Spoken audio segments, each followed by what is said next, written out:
Gloire à Jésus-Christ, que le nom du Seigneur soit béni, que le nom de notre Dieu soit célébré, soit magnifié et élevé dans le nom de Jésus. C'est lui qui nous donne encore la grâce et la faveur de nous retrouver ce jour à ses pieds, autour de sa parole pour recevoir enseignement, instruction, orientation de sa part. Nous voulons bénir son Saint-Nom et nous voulons lui dire merci pour cette opportunité qu'il nous donne de recevoir pleinement de lui. Qu'il prenne le contrôle de ce moment, qu'il le couvre de son sang précieux pour neutraliser et anéantir tout ce qui pourrait être distraction, tout ce qui pourrait être vagabondage d'idées, tout ce qui pourrait constituer obstacle à la production de cette vidéo. Qu'il règne donc au milieu de nous et qu'il conduit toutes choses de maître dans le nom de Jésus-Christ. Bien-aimé, merci de te connecter à moi. Merci de prendre plaisir à me suivre.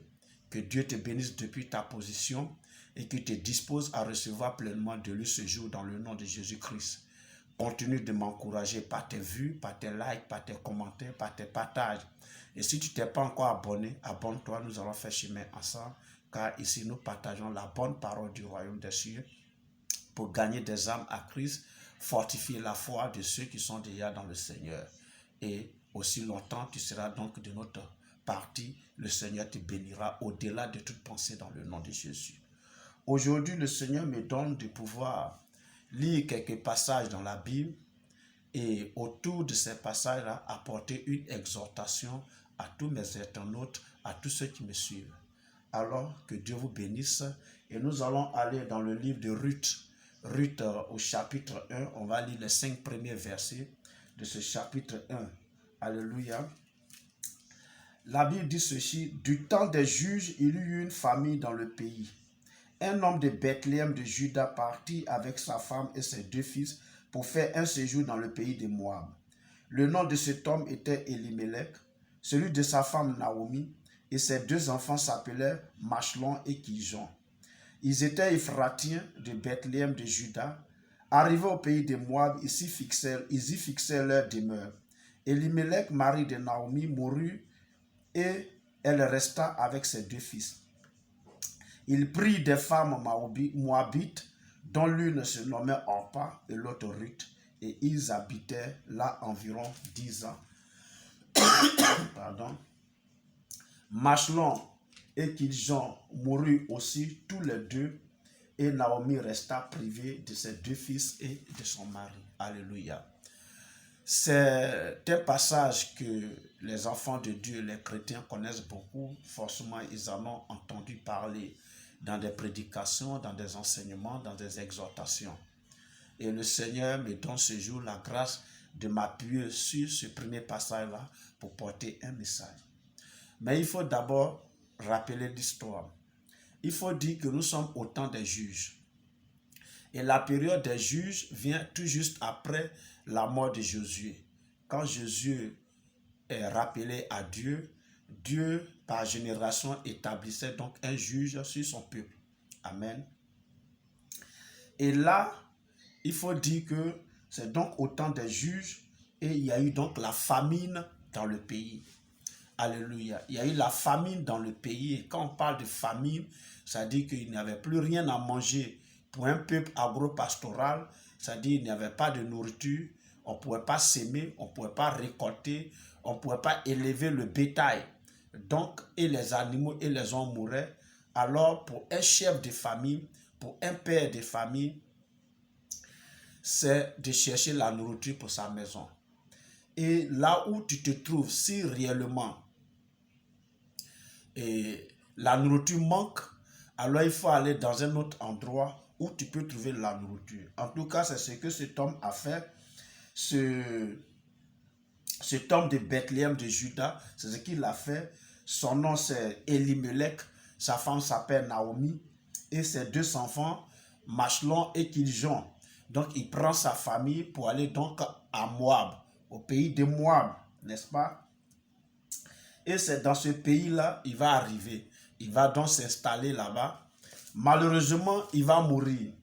Combien de temps après, on l'ignore, la Bible est muette là-dessus, mais ce que la Bible dit, lorsqu'ils se sont donc installés au pays de Moab, alors le mari Elimelech est décédé. Ses deux fils restent donc avec leur maman Naomi.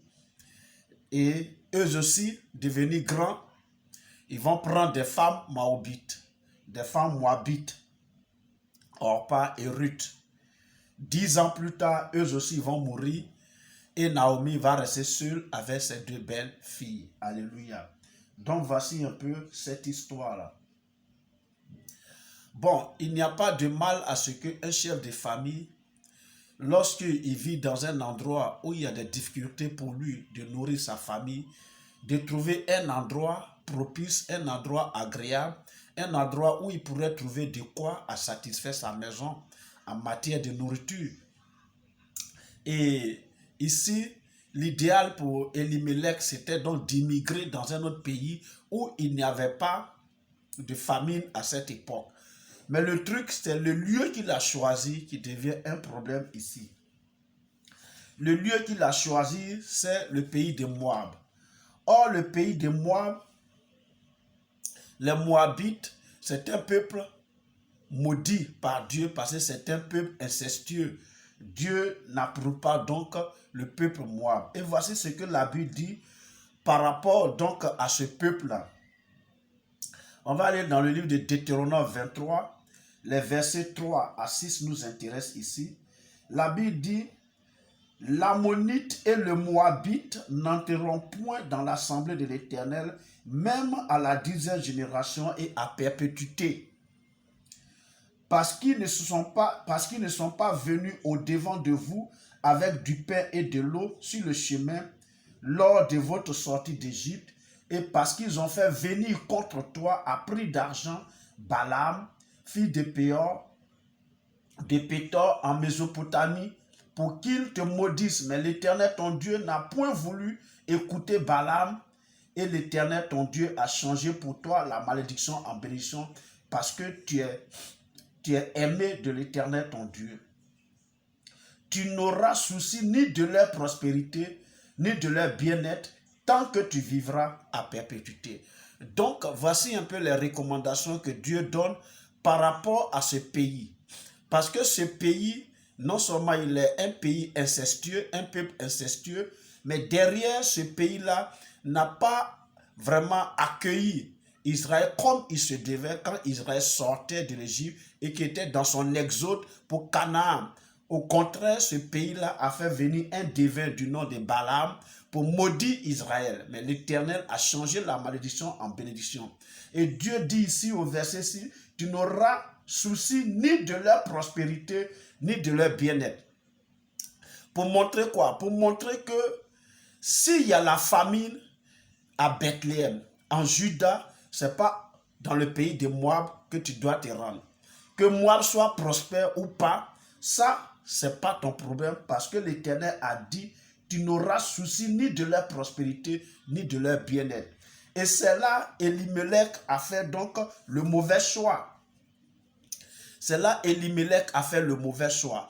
Voilà pourquoi il y a eu cette cascade de morts. Non seulement lui il meurt, et malheureusement ses enfants aussi font le mauvais choix en prenant pour femmes des Moabites, Orpa et Ruth. Donc ce mauvais choix-là va aussi occasionner leur mort. Alléluia.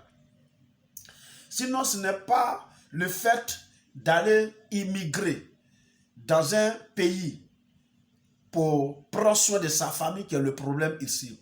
Mais c'est le pays qu'ils ont choisi. Alléluia. Le pays qu'ils ont choisi qui était mauvais, ils n'avaient pas droit à convoiter la prospérité de ce pays parce que c'est ce que Dieu a dit. Amen. Aujourd'hui, nous en tant que chrétiens, nous avons cru en Jésus, nous l'avons reçu comme Seigneur et Sauveur personnel de notre vie.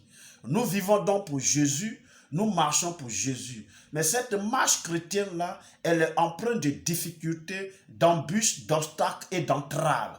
À des moments, nous traversons des moments compliqués où même notre bien-être à des moments est mis à rude épreuve. Alors, qu'est-ce que nous faisons? Qu'est-ce que nous faisons? Moabites, les Moab aujourd'hui représentent ce que nous appelons le monde, le système du monde. Alléluia.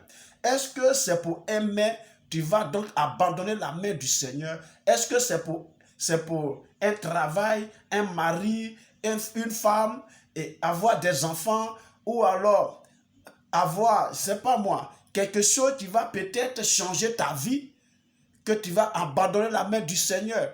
Non, bien-aimé, il ne faut pas le faire parce que en retournant dans le monde, en embrasant à nouveau le système du monde pour résoudre ton problème, pour résoudre la difficulté que tu traverses actuellement, alors tu te mets en danger toi-même. Alléluia. Tu te mets en danger toi-même parce que c'est ce que la Bible dit. Jésus dit quoi? Dans le livre de Matthieu 16, les versets 24 et 25, voici ce qu'il dit. Alors Jésus dit à ses disciples, si quelqu'un veut venir après moi, qu'il renonce à lui-même, qu'il se charge de sa croix et qu'il me suive. Alléluia. Donc, si tu veux vraiment être disciple de Jésus, si tu veux venir après Jésus, alors qu'est-ce qu'il faut faire? Il faut renoncer à toi-même. Alléluia. Ta vie n'a plus d'importance. Alléluia. Tu vis pour Jésus et par Jésus. Ta vie n'a plus d'importance maintenant. Alors il dit, il faut te charger de ta croix. La croix, c'est le symbole des difficultés. C'est le symbole de la peine, de la misère, de la souffrance. Oui, quand on dit la croix, Jésus allait à la croix. À la croix, il a porté notre souffrance. Il a porté nos difficultés. Il a porté le mépris. Donc, à la croix, se charger de la croix, c'est accepter d'être méprisé, d'être humilié. C'est accepter de vivre des difficultés. C'est ça, qu'il se charge de sa croix et qu'il me suive. Donc, malgré les difficultés, il faut suivre Jésus. C'est ce que ça veut dire ici. Et au verset 25, il dit, car celui qui voudra sauver sa vie la perdra, mais celui qui la perdra à cause de moi la trouvera. Gloire à Jésus-Christ. Et c'est là notre foi, nous en tant que chrétiens. Nous ne cherchons pas à gagner notre vie parce que notre vie est déjà gagnée. Elle est sécurisée en Jésus-Christ. Notre vie est déjà sécurisée en Jésus-Christ de Nazareth. Amen. Notre vie est déjà sécurisée et nous ne cherchons plus à gagner notre vie. Nous ne cherchons plus à sauver notre vie. Jésus l'a déjà sauvé. Les difficultés actuelles que nous vivons, que nous traversons, c'est pour un temps. Mais c'est de placer notre confiance en Christ, en Jésus le Christ. Placer notre confiance en lui et continuer à marcher. Malgré que la croix pèse sur nous, nous devons continuer à le suivre. Parce que si nous lâchons prise et que nous revenons en arrière et que nous convoitons le système de ce monde, alors nous sommes en danger. Et la mort nous guette. Et quand je parle de la mort, ce ne sera pas la mort physique comme Elimelech et ses deux fils, mais ce sera la mort spirituelle, c'est-à-dire que nous n'allons pas hériter le royaume des cieux. Alléluia. Nous n'allons pas hériter le royaume des cieux. C'est pourquoi l'exhortation de ce jour t'amène à accepter les difficultés présentes, à vivre dans ces difficultés et avoir les regards rivés sur le Seigneur Jésus-Christ. Avoir les yeux fixés sur le Seigneur Jésus-Christ parce qu'avec lui, nous ferons des exploits et il écrasera nos ennemis, dit la parole de Dieu. Bien-aimé, ne convoite pas les choses du monde. Le système du monde que tu as laissé, que tu as quitté, n'y retourne plus. Dieu dit de ne même pas envier, de ne même pas avoir des soucis par rapport à la prospérité des gens qui vivent dans le monde. Parce que leur fait est catastrophique. Alléluia. Ne lâchons donc pas la main du Seigneur, mais continuons à marcher avec lui. Que Dieu nous fortifie, que Dieu affermisse nos pas, que Dieu nous donne de demeurer dans sa présence et que Dieu nous accorde cette grâce à ne point fléchir, à ne point retourner dans le monde au nom de Jésus-Christ, mais à continuer la marche avec le Seigneur parce que devant c'est glorieux, devant c'est merveilleux, devant il y a la vie éternelle. Que Dieu te bénisse. Merci de m'avoir suivi. Merci de m'avoir écouté. Si cette portion de l'écriture, cette exhortation t'a fait du bien, alors bien-aimé, commente, like, partage, abonne-toi si tu n'as pas encore fait et nous allons faire chemin ensemble. Porte-toi bien et nous sommes donc à la prochaine dans le nom de Jésus-Christ. Amen.